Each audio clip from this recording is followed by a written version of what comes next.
My ex tried to ruin my new relationship. It completely backfired. He called my boyfriend. Let that sink in for a second. My ex called my boyfriend. The man I had not spoken to in 14 months. The man who had ended things coldly, by text, after 2 years. That man picked up his phone, found the number of the person I was building something beautiful with, and called him to destroy it. What he did not know was that my boyfriend told me everything. Immediately. Within minutes. And what happened next? My ex never saw coming. Not even close. Stay with me, because in the next 10 minutes, you are going to watch a man try to burn down something he had already walked away from and lose absolutely everything in the process. While we laughed. My name is Natalie. I am 29 years old. I live in Austin, Texas, and I need you to picture something before I go any further.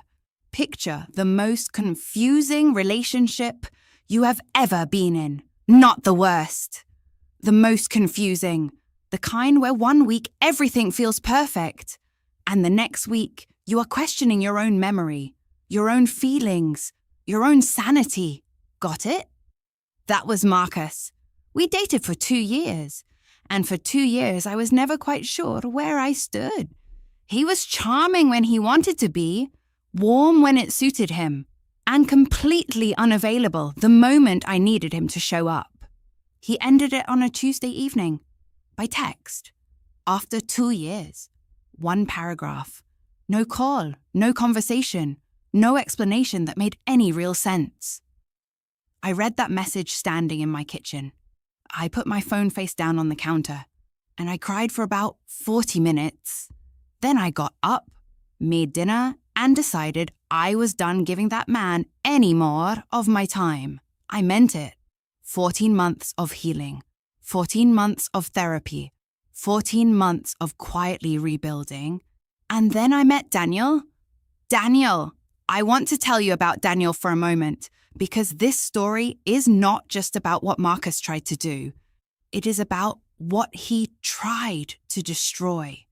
Daniel and I met 8 months after my breakup. A bookstore, a Saturday afternoon. We both reached for the same book. I know how that sounds, but that is exactly what happened. He laughed. I laughed. We stood in that aisle for 45 minutes talking. He asked for my number before he left. He texted that same evening. He called the following morning. He was consistent from day one, present, honest, the kind of person who says what he means and means what he says. 4 months in, I was happier than I had been in years. Genuinely, completely. And Marcus somehow knew it. Thursday, 7:43 p.m. Daniel and I were making dinner together. His phone rang, unknown number. He almost did not pick up. He picked up. I watched his face change. Not dramatically, just a stillness that replaced the easy smile he had been wearing 30 seconds earlier. He said, "Who is this?" He listened for about 20 seconds. Then he said, "Okay, thank you for calling." And he hung up. He put the phone down on the counter. He turned to me and he said, "Natalie, I need to show you something." He had been recording the call. He had switched to record the moment the voice on the other end said my name. Because Daniel is the kind of person who trusts his instincts. I pressed play. The voice was immediately recognizable. Marcus, calm, measured, friendly even, introducing himself as someone who cared about me. Someone who felt Daniel deserved to know the truth. What followed was 4 minutes and 17 seconds. I know the exact duration because I listened to it 3 times, of the most carefully constructed lies I have ever heard about myself. That I had a pattern of emotional manipulation in relationships. That I had cheated, which was not true. that I had serious trust issues that had destroyed every relationship I had ever been in, that he was only calling because he genuinely felt sorry for Daniel. 4 minutes and 17 seconds, delivered with such calm, such apparent sincerity, such convincing concern. I sat down on the kitchen floor. Not from devastation, from the sheer audacity. 14 months.